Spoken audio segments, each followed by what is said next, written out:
নমস্কার বন্ধুরা, আকাশের রান্নাঘরে আপনাদের সবাইকে স্বাগত। দেখুন এখানে আমি কচুর পাতা নিয়েছি। আজকে কচুর পাতায় চিংড়ি বানানো দেখাবো। এখানে একদম কচুর যে ভেতরের পাতাগুলো থাকে একদম মোড়ানো মোড়ানো কচি কচি, সেই পাতাগুলো নিয়েছি। আমি একটু নুন দিয়ে হালকা একটু সেদ্ধ করে নিয়েছি।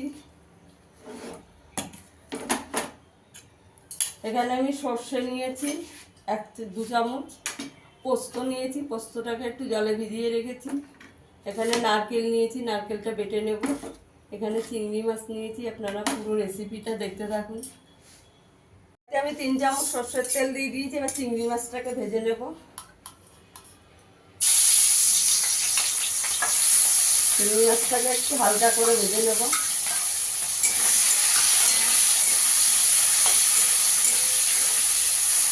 এবার চিংড়ি মাছ কচুর পাতায় চিংড়ি যে দারুণ লাগে। বেশি ভাজবো না, একটু হালকা করে ভেজে নেবো। চিংড়ি মাছটা ভাজা হয়ে গেছে, তুলে নেবো। আর বেশি ভাজবো না, বেশি ভাজলে শক্ত হয়ে যাবে। কালো জিরে ফোড়ন দিয়ে দেবো।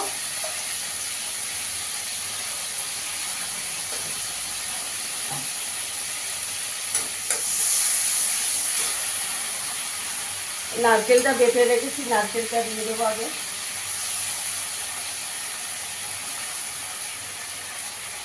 এই চামচের 2 চামচ নারকেল বাটা দিয়েছি। নারকেলটাকে একটু ভেজে নেব।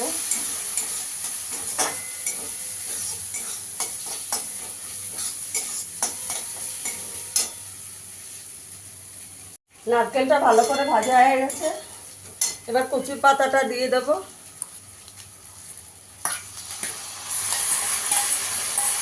আমি একটুখানি নুন দিয়ে একটু সেদ্ধ করে রেখেছি।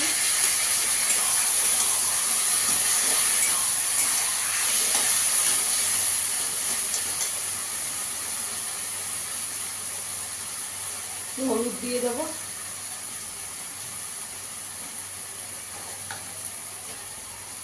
নুন দিয়ে দেবো অল্প করে, সেদ্ধর সময় একটু নুন দিয়েছি।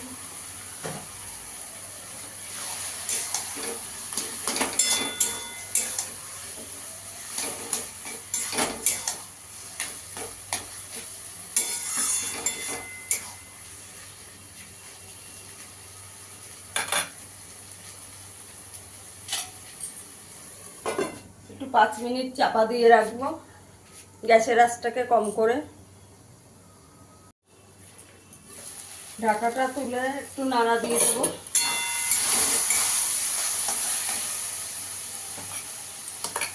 এখানে আমি সর্ষে, পোস্ত আর কাঁচা লঙ্কা বাটা দিয়ে দেবো।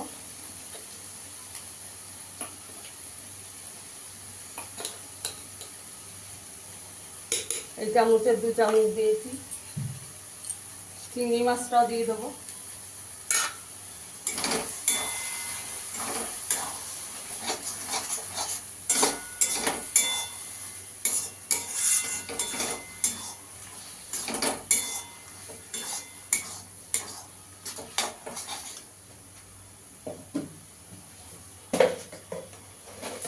চিনি দিয়ে দেবো 1 চামচ।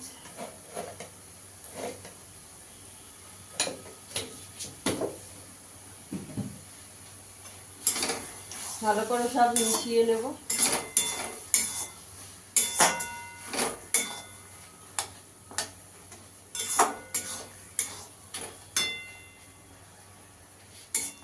এবার গ্যাসের আঁচটাকে একটু কম করে দেব, 5 মিনিট হতে দেয়।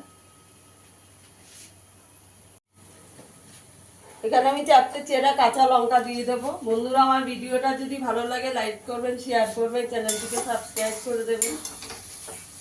এখানে একটু সর্ষের তেল দিয়ে দেবো। 3 চামচ তেল দিয়ে দেবো।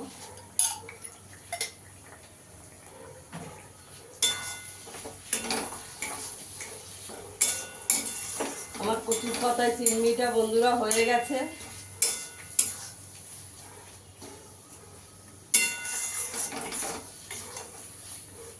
গ্যাসের আঁচটা বন্ধ করে একটু চাপা দিয়ে রাখবো, আপনাদের সার্ভ করে দেখাচ্ছি। দেখুন বন্ধুরা, আমার কচুর পাতায় চিংড়িটা হয়ে গেছে। ফিরে আসবো নতুন কোনো ভিডিও নিয়ে। সবাই ভালো থাকবেন, সুস্থ থাকবেন, ধন্যবাদ।